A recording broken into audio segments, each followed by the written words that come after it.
Hey, what's up guys? I'm Jacob Kaufman, I'm there on the street. Well, the first step to fixing your Windows-related problem is stop using Windows.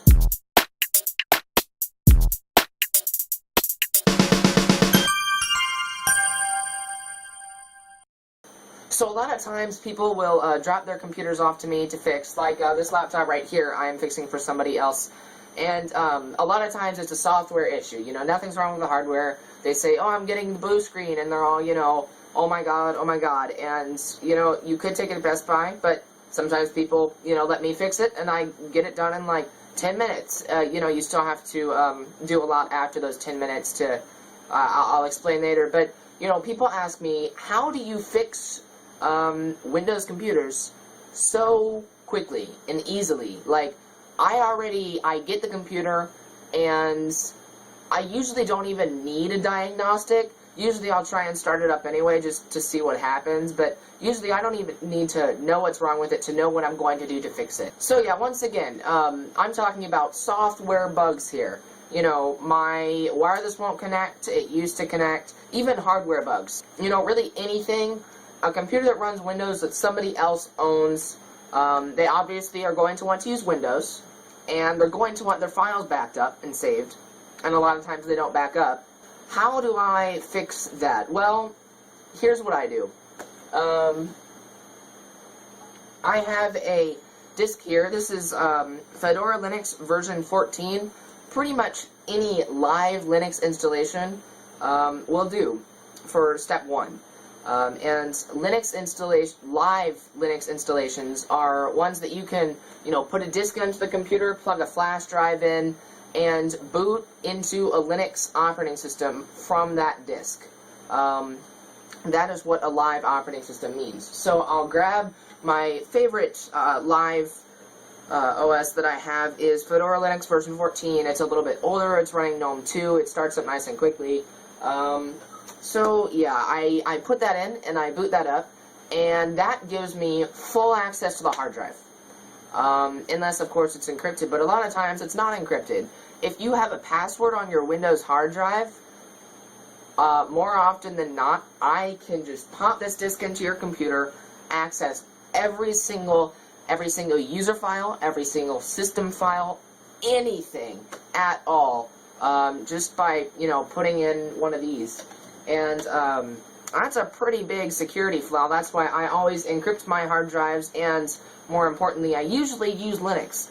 But, you know, once again, we're talking about the average consumer, the average guy, he's going to want to use Windows.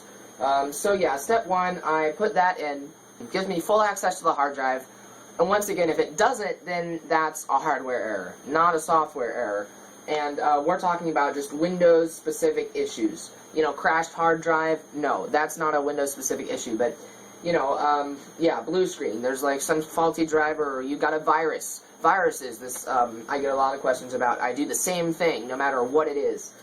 So yeah, I boot into a live operating system, and yeah, I get full access. Usually, I copy the entire users folder, because sometimes people don't know where they're saving things. I don't like only copying one user, because sometimes there's more than one user. I don't like copying, like, just the documents folder.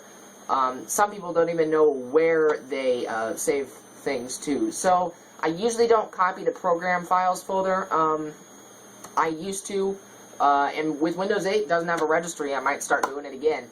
But yeah, with versions of Windows that have the registry and rely heavily upon it, I usually don't copy programs, but I do copy the entire users folder, either onto a flash drive, as in this case here, or onto an external hard drive.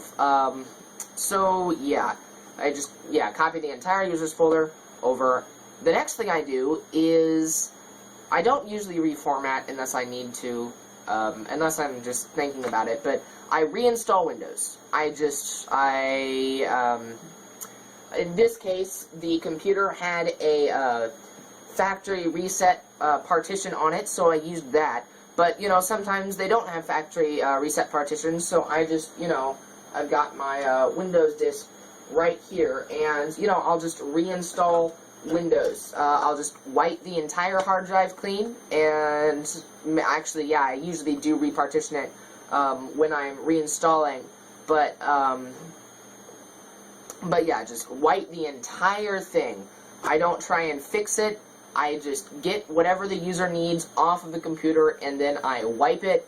I start clean, reinstall Windows, and then I just copy everything right back on. All of the user's files, it's like if the user's files are food on a plate, and the plate is, messed up. You just take the food off, get a new plate, put the food on the new plate. That's all you have to do. Now, why does it take me so long sometimes then? As you can see right now, you usually have to install over 100 updates. In this case, I was using the factory reset, so I didn't have to install programs. That's why I usually go with factory reset, because other than that, I'm fine with just reinstalling Windows.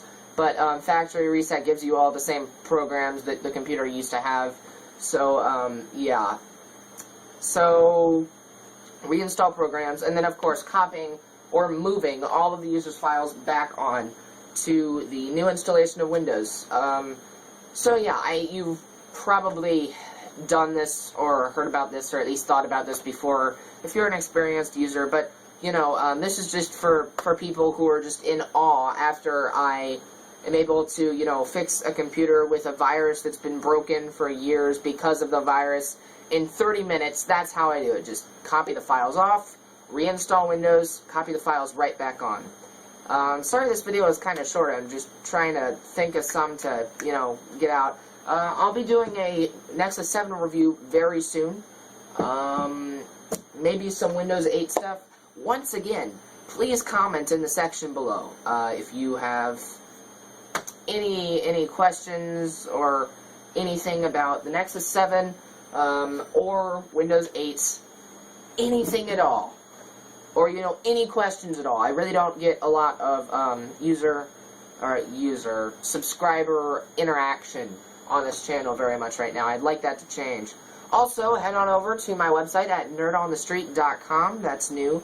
So yeah, check that out. And that's all I really have to say in this video. So yeah, I'm Jacob Kaufman. I'm Nerd on the Street, and I will see you later. See ya.